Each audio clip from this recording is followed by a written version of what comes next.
College ക്യാമ്പസിലെ തണൽമര ചുവട്ടിൽ വെച്ചാണ് അമീനും ഷഹാനയും ആദ്യമായി കണ്ടുമുട്ടിയത്. കാറ്റിൽ പറക്കുന്ന തട്ടവും ആരും കൊതിക്കുന്ന ആ കണ്ണുകളിലെ തിളക്കവും അമീൻ്റെ ഹൃദയത്തിലേക്ക് പെട്ടെന്നാണ് പടർന്നു കയറിയത്.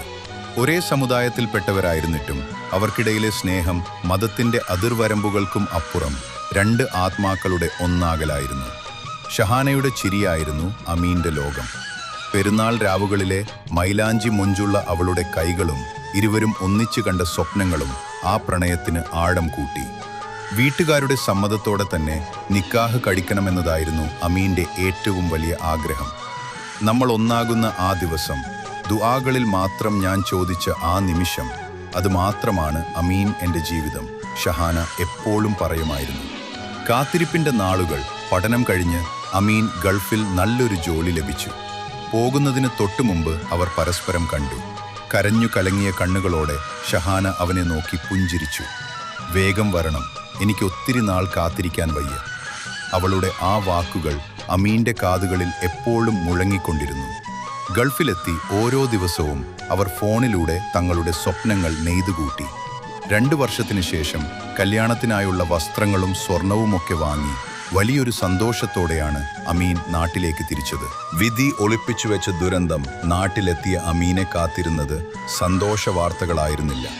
ഷഹാനയ്ക്ക് കടുത്ത പനിയും ക്ഷീണവും കാരണം ആശുപത്രിയിൽ പ്രവേശിപ്പിച്ചിരിക്കുകയാണെന്ന് അവൻ അറിഞ്ഞു. അവൻ ആശുപത്രിയിലെത്തിയപ്പോൾ കണ്ടത് ICUവിന് മുന്നിൽ തകർന്നിരിക്കുന്ന അവളുടെ ഉമ്മയെയും ഉപ്പായെയുമാണ്. അവളെ ബാധിച്ച മാരകമായ രോഗം അവസാന ഘട്ടത്തിലാണെന്ന് ഡോക്ടർമാർ വിധിയെഴുതിയിരുന്നു.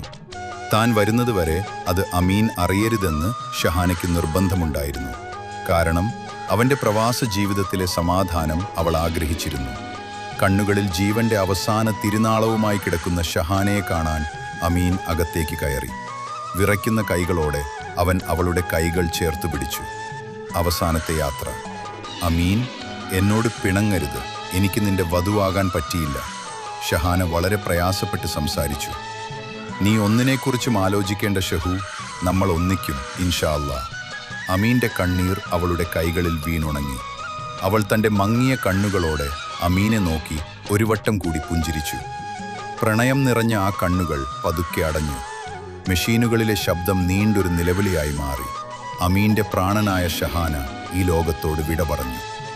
മൈലാഞ്ചി ചോപ്പണിഞ്ഞ് മണവാട്ടിയായി കാണാൻ ആഗ്രഹിച്ച തൻ്റെ പെണ്ണിനെ വെള്ളക്കഫൻ പുതപ്പിച്ച് ഖബറിസ്ഥാനിലേക്ക് കൊണ്ടുപോകുന്നത് അമീൻ നോക്കി നിന്നു.